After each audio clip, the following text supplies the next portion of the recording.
Hello students, welcome back. I hope you are doing great. We are studying reduction formulae and in this video we will discuss few questions based on the reduction formulas. So here the first question is, if un is equal to integral 0 to pi by 2 x raised to the power n sin x dx and n is greater than 1, then show that un plus n minus 1 un minus 2 is equal to n into pi by 2 raised to the power n minus 1 and hence evaluate integral 0 to pi by 2 x raised to the power 5 sin x dx. ठीक है, तो सबसे पहले हमें un की value ये given है, इसकी हेल्प से हमें प्रूव करना है कि un plus n minus 1 un minus 2 की वैल्यू ये होगी. उसके बाद जब हम ये प्रूव कर लेंगे तब हमें इसकी वैल्यू इवैल्यूएट करनी है. ठीक है, सो वी हैव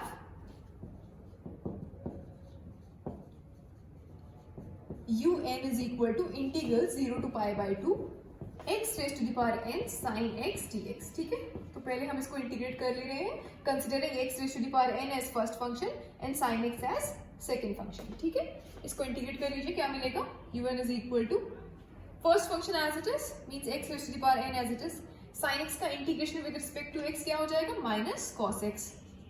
ठीक है, और इसमें आपकी लिमिट्स लग जाएंगी 0 से pi by 2 minus integral 0 to pi by 2 first function का डिफरेंशिएशन. तो x की पावर n का डिफरेंशिएशन x के रिस्पेक्ट में क्या हो जाएगा nx की power n minus 1. sin x का integration with respect to x minus cos x dx. So this is equal to, अच्छा इसमें आप लिमिट्स लगाएंगे, upper limit minus lower limit, तो क्या मिलेगा, देखो अपर लिमिट लगाओगे तो ये हो जाएगा पाई बाय 2 की पावर n, माइनस वाला टर्म आएगा और ये हो जाएगा cos pi by 2. cos pi by 2 क्या होता है बेटा 0. ठीक है, तो अपर लिमिट जब लगाएंगे तो ये 0 हो जाएगा, जब लोअर लिमिट लगाएंगे तो यहाँ 0 हो जाएगा, तो 0 इंटू समथिंग इज 0. ठीक है, cos 0 1 होता है पर 0 से मल्टीप्लाई होगा ना. ठीक है, तो ये 0 हो जाएगा, तो ये पूरा टर्म आपको क्या मिलेगा 0. ठीक, उसके बाद ये नेगेटिव और ये नेगेटिव पॉजिटिव हो जाएगा और n को आप इंटीग्रल के बाहर लिख सकते हैं क्योंकि कांस्टेंट है. ये मिल रहा है आपको integral 0 to pi by 2 x की power n minus 1 cos x dx. ठीक है, आप इसको इंटीग्रेट कर लीजिए considering x raised to the power n minus 1 as first function and cos x as second function. तो ये आपको मिल जाएगा n और first function as it is means x की power n minus 1 as it is, cos x का integration with respect to x क्या हो जाएगा sin x. ठीक है, और इसमें आपकी लिमिट्स लग जाएंगी 0 से पाई बाय 2 माइनस इंटीग्रल 0 से पाई बाय 2 फर्स्ट फंक्शन का डिफरेंशिएशन. तो x की पावर n माइनस 1 का डिफरेंशिएशन क्या हो जाएगा n माइनस 1 x की पावर n माइनस 2 और cos x का integration with respect to x क्या हो जाएगा sin x dx. ठीक है, ये मिल रहा है. So this is equal to, अब इसमें लगाइए upper limit minus lower limit. देखिए अपर लिमिट लगाएंगे तो ये क्या मिलेगा, जब आप अपर लिमिट लगाएंगे तो पाई बाय 2 की पावर n माइनस 1 हो जाएगा और साइन पाई बाय 2 क्या हो जाएगा 1. ठीक है, तो ये मिल गया पाई बाय 2 की पावर n माइनस 1. जब लोअर लिमिट लगाएंगे तो ये क्या हो जाएगा 0. ठीक है, यहाँ पर 0 हो जाएगा, तो 0 और साइन 0 भी आपको 0 होता है, तो ये टर्म आपको क्या मिलेगा 0 हो जाएगा. ठीक है, सो माइनस 0 और माइनस फिर ये n माइनस 1 को आप इंटीग्रल के बाहर लिख सकते हैं 0 टू पाई बाय 2 x की power n minus 2 sine x dx. This is equal to n into pi by 2 की power n minus 1 minus n minus 1. और बेटा ये क्या मिल रहा है, जो आपका un था वो क्या था integral 0 to pi by 2 x की पावर n साइन x. यहाँ क्या मिल रहा है integral 0 to pi by 2 x की power n minus 2 sine x dx. ठीक है, सो यहाँ पर क्या है n की जगह पर क्या आ गया है, अब n माइनस 2 आ गया है, तो आप इसको क्या लिख सकते हो un माइनस 2. ठीक है, दिस इज un. ठीक, तो फर्स्ट पार्ट में हमें यही शो करना था, इसको आप इधर ले जाइए, ये n माइनस 1 un माइनस 2 इसको आप एलएचएस में ले जाएंगे तो ये क्या हो जाएगा un प्लस, अच्छा ये n से मल्टीप्लाई भी हो रहा है, ये n से मल्टीप्लाई हो रहा है ना, इसमें मल्टीप्लाई होगा इसमें मल्टीप्लाई होगा, तो यहाँ आ जाएगा n माइनस 1. ठीक है, सो प्लस में हो जाएगा n minus 1 un minus 2 is equal to n pi by 2 की पावर n माइनस 1. ठीक है, तो हमें फर्स्ट पार्ट में यही प्रूव करना था. ठीक है, hence proved. Let this be equation 1.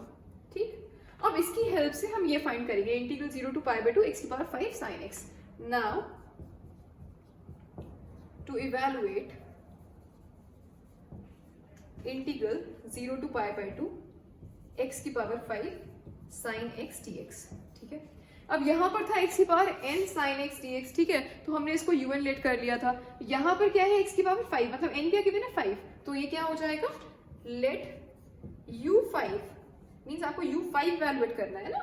This is equal to integral 0 to pi by 2 x की पावर 5 sin x dx, ठीक है। सो अभी जो आपने ये एक्सप्रेशन यहाँ पर, ये एक्सप्रेशन जो आपको मिला है, ठीक है, इसकी हेल्प से हम u5 फाइंड कर लेंगे, ठीक है। From equation 1 u5 is equal to, अगर हम इक्वेशन 1 में n की जगह 5 पुट करें तो हमें क्या मिलेगा, 5 इंटू पाई बाई 2 की पावर 5 माइनस 1 मीन्स 4 माइनस 5, और यहाँ पर 5 माइनस 1 क्या हो जाएगा 4, ठीक है। u 5 माइनस 3, 5 माइनस 2 मीन्स 3, ठीक। This is equal to 5 pi by 2 की पावर 4, 5 4 is 20, और u3, ठीक है, u3 के लिए हम फिर इस इक्वेशन में n की जगह पर क्या पुट कर सकते हैं 3, ठीक है। तो u3 की वैल्यू आपको क्या मिल जाएगी, यहाँ पर इस इक्वेशन में हम n की जगह 3 पुट करें तो आपको ये u3 मिल जाएगा, ठीक। तो ये आपको मिलेगा 3, और पाई बाई 2 के बाद 3 माइनस 1 मीन्स 2, पाई बाई 2 का हो गया स्क्वायर, माइनस 3 और 3 माइनस 1 मीन्स 2, और u3 माइनस 2 मीन्स 1, तो u1। So this is equal to 5, और ये हो जाएगा पाई की पावर 4, और ये हो जाएगा 2 की पावर 4 मीन 16, माइनस 20 को मैं मल्टीप्लाई कर दे रही हूँ इन द ब्रैकेट, तो ये हो जाएगा 23 सा 60 अपॉन 4, d2 का स्क्वायर हो गया, और पाई स्क्वायर, और माइनस ये हो गया बेटा 3 to the 6 इंटू 20 मीन्स 120, और नेगेटिव नेगेटिव पॉजिटिव हो जाएगा, तो 120 u1, ठीक है।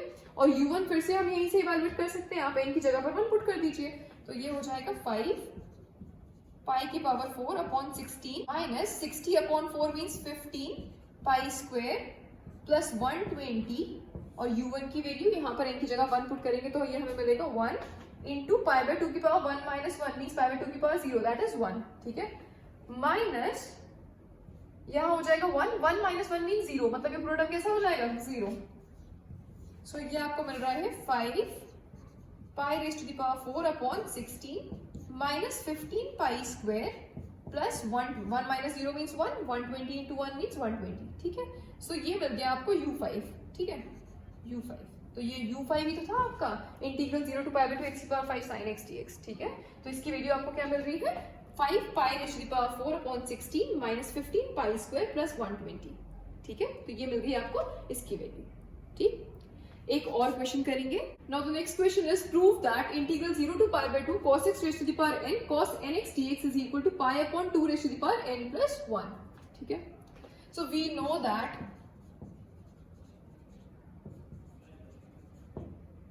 इंटीग्रल cos x की power m cos nx dx, इसका रिडक्शन फॉर्मूला क्या होता है, cos x की power n cos nx dx, इसका रिडक्शन फॉर्मूला क्या होता है, ये हमें पता है, cos x की power m sin nx upon m plus n plus m upon m plus n integral cos x की power m minus 1 cos n minus 1 x dx, ठीक है, ये हमें पता है। तो इसकी हेल्प से हम इसको इवैल्यूएट करेंगे। तो यहाँ पर क्या फर्क है, जहां m आ रहा है m की जगह पर क्या है n है, और लिमिट्स हो गई है 0 टू पाई बाय 2, ठीक है।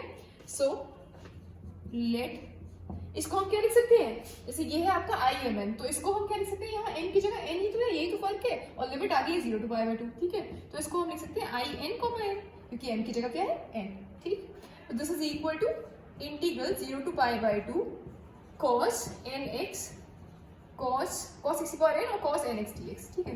दिस इज इक्वल टू, अब क्या होगा इस फॉर्मूले में, ये जो रिडक्शन फॉर्मूला हम फाइंड कर चुके हैं cos x की पावर n cos nx, इसके इंटीग्रल का, ठीक है। तो इस फॉर्मूले में हम क्या करेंगे, n की जगह n पुट कर देंगे और लिमिट्स लगा देंगे 0 से पाई बाय 2, ठीक है। सो ये क्या हो जाएगा, cos x की पावर n हो जाएगी, यहाँ sin nx ऑलरेडी है, अपॉन n प्लस n क्या हो जाएगा 2n, और इसमें लिमिट्स लगा देंगे हम 0 से pi by 2 plus m upon m plus n, और यहाँ लिमिट लग जाएंगी 0 से पाई बाय 2 cos, यहाँ हो जाएगा n माइनस 1 x, और यहाँ तो n है ही already, n minus 1 x dx, ठीक है। So this is equal to, यहाँ आप लिमिट लगाएंगे, upper limit minus lower limit, तो अपर लिमिट लगाएंगे तो यहाँ आएगा cos pi by 2, cos pi by 2 क्या होता है 0, ठीक है, तो ये टर्म 0 हो जाएगा। नेक्स्ट माइनस लोअर लिमिट जब लगाएंगे तो ये क्या हो जाएगा, cos 0 1 होता है, बट sin 0 क्या होता है 0, तो लोअर लिमिट लगाओगे तो भी ये टर्म क्या हो जाएगा 0, ठीक है। सो यहाँ से ये 0 ही मिल रहा है, plus m upon m plus n integral 0 से पाई बाय 2 cos, अच्छा ये m नहीं रहेगा ना, क्योंकि m की जगह आप क्या पुट कर रहे हो n, तो ये n हो जाएगा, n plus n means 2n, ठीक है बेटा, n की जगह n पुट कर रहे हैं ना, तो n upon n plus n means 2n हो जाएगा, तो ये n से ये n कैंसिल हो जाएगा, यहाँ आपको मिलेगा 1/2, ठीक है, ये मिल रहा है। Integral 0 to pi by 2 cos n minus 1 x, cos x bar n minus 1 और cos n minus 1 x dx, ठीक है। So which can be written as 1/2, इसको आप क्या लिख सकते हैं, आपने इसको in माना था cos x power n cos nx के इंटीग्रल को, ठीक है, तो यहाँ पर cos x power n minus 1 है और cos n minus 1 x है, ठीक है, तो आप इसको क्या लिख सकते हो, i n minus 1 लिख सकते हैं, ठीक है, तो ये आ गया आपका i n की value 1/2 i n minus 1 so let this be equation 1। अब हमें ये इवैल्यूएट करना है, तो ये भी तो हम इसी एक्सप्रेशन से फाइंड कर सकते हैं, यहाँ पर अगर हम n की जगह पर n minus 1 पुट कर देंगे तो इसकी वैल्यू आ जाएगी ना, ठीक है। सो replace n by n minus 1 in equation 1, we get क्या मिलेगा हमें, i n minus 1 is equal to 1/2 i, n की जगह n minus 1 आएगा तो n minus 1 मतलब n minus 2 हो जाएगा, n minus 2, ठीक है। ये वैल्यू उठा के हम फर्स्ट में सब्स्टिट्यूट कर देंगे यहाँ पर, ठीक है। So substituting this value in equation 1 we get क्या मिल जाएगा, i n n की वैल्यू इज इक्वल टू 1/2 और इसकी जगह ये आ जाएगा 1/2 i n minus 2, ठीक है। अगर इसी तरह से आप i n -2 इसकी वैल्यू यहाँ से फाइंड करेंगे, मतलब n की जगह पर n -2 पुट करेंगे, तो ये आपको क्या मिल जाएगा 1/2 i n -3 मीन्स आप क्या लिख सकते हो 1/2 ये तो आएगा ही आएगा, एक और 1/2 आ जाएगा, यहाँ हो जाएगा i n -3 ठीक है। तो proceeding in the same manner